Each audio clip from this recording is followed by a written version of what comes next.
এবার মুখ্যমন্ত্রীকে হুঁশিয়ারি বিরোধী দলনেতার। মুখ্যমন্ত্রীকে পাঠানো মানহানি নোটিশের সময় পার, উত্তর না মেলায় সোশ্যাল মিডিয়ায় তোপ শুভেন্দুর। বিস্তারিত জানবো, আমাদের সঙ্গে রয়েছেন প্রতিনিধি রেশমি দাস। রেশমি, মুখ্যমন্ত্রীকে বিরোধী দলনেতা একটি চিঠি পাঠিয়েছিলেন মানহানি মামলার, তার উত্তর মেলেনি, পরবর্তীতে পোস্ট করেছেন তিনি, কি জানা যাচ্ছে? দেখো, প্রতীক জৈনের বাড়ি এবং আইপ্যাকের যে সল্টলেকের অফিস, সেখানে ইডির তল্লাশি অভিযান চলার পর শুভেন্দু অধিকারীকে কয়লার পাচারের সঙ্গে যুক্ত এরকম বলতে শোনা গিয়েছিল মন্তব্যতে মুখ্যমন্ত্রী মমতা বন্দ্যোপাধ্যায়, যা মানহানিকর এবং আপত্তিকর অভিযোগ জানিয়ে আইনি নোটিশ পাঠিয়েছিল শুভেন্দু অধিকারী, যিনি উকিল রয়েছেন, এবং 72 ঘন্টার মধ্যে মমতা বন্দ্যোপাধ্যায়কে তার উত্তর দিতে বলা হয়েছিল। কিন্তু 72 ঘন্টা কেটে যাওয়ার পরও মুখ্যমন্ত্রীর কাছ থেকে কোনো উত্তর মেলেনি। আর ইতিমধ্যে আজকে সোশ্যাল মিডিয়ায় একটি পোস্ট করেছেন বিরোধী দলনেতা শুভেন্দু অধিকারী। তিনি এবং সেই পোস্টের যে বিষয়বস্তু, মমতা বন্দ্যোপাধ্যায় মনে হচ্ছে শেষ মুহূর্তে চলে গিয়েছেন এবং তিনি বলছেন যে তার পক্ষ থেকে যে মানহানি নোটিশ মমতা বন্দ্যোপাধ্যায়কে পাঠানো হয়ে গিয়েছিল, সেই নোটিশের এখনো কোনো উত্তর আসেনি এবং কি জটিলতার কারণে তিনি সেই উত্তর দিতে পারছেন না তা প্রশ্ন করেছেন বিরোধী দলনেতা। এবং বিরোধী দলনেতা তিনি এই যে পোস্ট, সেই পোস্টে উল্লেখ করেছেন মুখ্যমন্ত্রী তার আচরণের মাধ্যমে স্পষ্ট করে দিয়েছেন যে কয়লা কেলেঙ্কারিতে আমার অর্থাৎ বিরোধী দলনেতার জড়িত থাকার বিষয়ে তার অভিযোগগুলি কাল্পনিক এবং তার অস্বস্তি তার মানসিকতার ফল।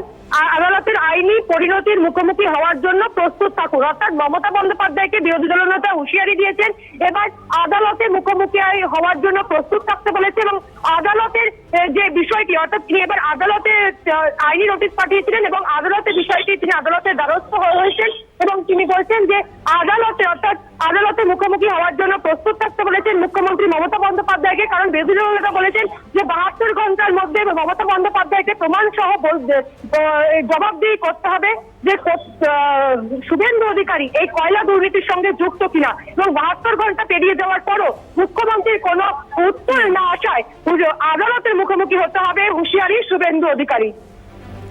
বেশ, ধন্যবাদ রেশমি। মুখ্যমন্ত্রীকে এবার হুঁশিয়ারি দিলেন বিরোধী দলনেতা শুভেন্দু অধিকারী। তিনি বলছেন, মমতা বন্দ্যোপাধ্যায়, আপনার সঙ্গে এবার আদালতে দেখা হবে। আমরা দেখেছিলাম ইডি হানার ঘটনার পর থেকে তারপরে প্রতীক জৈন তার বাড়ি এবং অফিসে ইডি হানার, তারপর ঠিক অফিস থেকে বেরিয়ে আসার পর মুখ্যমন্ত্রী মমতা বন্দ্যোপাধ্যায় তিনি শুভেন্দু অধিকারী তাকে বলেছিলেন যে কয়লা পাচারের টাকা যায় এই বিরোধী দলনেতা শুভেন্দু অধিকারীর কাছে গিয়েছিল। সেই ঘটনার পর বিরোধী দলনেতা শুভেন্দু অধিকারী তিনি একটি মানহানির মামলার নোটিশ পাঠিয়েছিলেন, 72 ঘন্টা সময় দিয়েছিলেন, তার মধ্যে উত্তর দেওয়ার কথা বলা হয়েছিল, কিন্তু তার মধ্যে উত্তর না মেলায় এবার সোশ্যাল মিডিয়াতে তো বিরোধী দলনেতা শুভেন্দু অধিকারীর। তিনি বলছেন, মমতা বন্দ্যোপাধ্যায়, আপনার সঙ্গে এবার আদালতে দেখা হবে। সোশ্যাল মিডিয়ায় পোস্ট করে শুভেন্দু অধিকারী বলছেন, মুখ্যমন্ত্রীর আচরণ থেকে একথা স্পষ্ট যে কয়লা পাচারের সঙ্গে শুভেন্দু অধিকারী অর্থাৎ বিরোধী দলনেতার কোনো যোগসাজশ নেই। যেহেতু উত্তর দিতে পারেননি মুখ্যমন্ত্রী, সেই কারণেই মুখ্যমন্ত্রীকে রীতিমতো তোপ দেখেছেন বিরোধী দলনেতা শুভেন্দু অধিকারী। মুখ্যমন্ত্রীকে এবার হুঁশিয়ারি বিরোধী দলনেতার।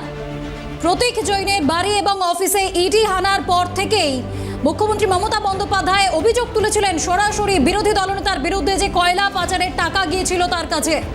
সেই ঘটনার পর বিরোধী দলনেতা একটি মানহানির নোটিশ পাঠিয়েছিলেন মুখ্যমন্ত্রীর নামে। সেই নোটিশে 72 ঘন্টার মধ্যে উত্তর দেওয়ার কথা বলা হয়েছিল, কিন্তু কোনো উত্তর না মেলায় এবার সরাসরি সোশ্যাল মিডিয়ায় তোপ দেখেছেন বিরোধী দলনেতা মমতা বন্দ্যোপাধ্যায়, আপনার সঙ্গে এবার আদালতে দেখা হবে, এমনটাই পোস্ট করেছেন বিরোধী দলনেতা শুভেন্দু অধিকারী।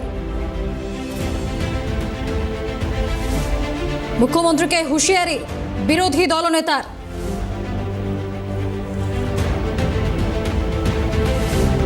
আমাদের সঙ্গে টেলিফোন লাইনে রয়েছেন আইনজীবী তথা তৃণমূল নেতা বৈষ্ণব চট্টোপাধ্যায়। বৈষ্ণববাবু, আপনাকে অনেক স্বাগত ক্যালকাটা নিউজে। মুখ্যমন্ত্রীকে 72 ঘন্টার সময়সীমা বেঁধে দিয়েছিলেন বিরোধী দলনেতা, একটি আইনি নোটিশ পাঠিয়েছিলেন মানহানি মামলার, কিন্তু তার উত্তর না মেলায় এবার সোজাসুজি তোপ দাগছেন মুখ্যমন্ত্রীকে। তিনি বলছেন যে এবার আদালতে দেখা হবে মুখ্যমন্ত্রীর সঙ্গে। আপনার প্রতিক্রিয়া?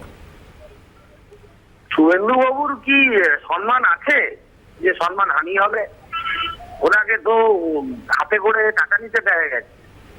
সেক্ষেত্রে তো উনি তখন ওই কেসের তো বিজেপি পার্টি অফিস থেকে ওনার এই ছবিটা ওয়েবসাইটে আপলোড করেছিল। এখন তো উনি ওই দলে গেছেন বলে ওদের ওয়েবসাইট থেকে এটা মুছে দিয়েছিল।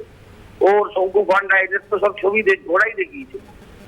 সুতরাং ওনার এই সমস্ত সোশ্যাল মিডিয়াতে পোস্ট আর ওনার এই আজে বাজে কথার কি আর উত্তর দেবো বলুন? এর কোনো উত্তর দেওয়ার কোনো প্রয়োজন আছে বলে মনে হয়। বেশ, ধন্যবাদ বৈশ্বনাথ বাবু।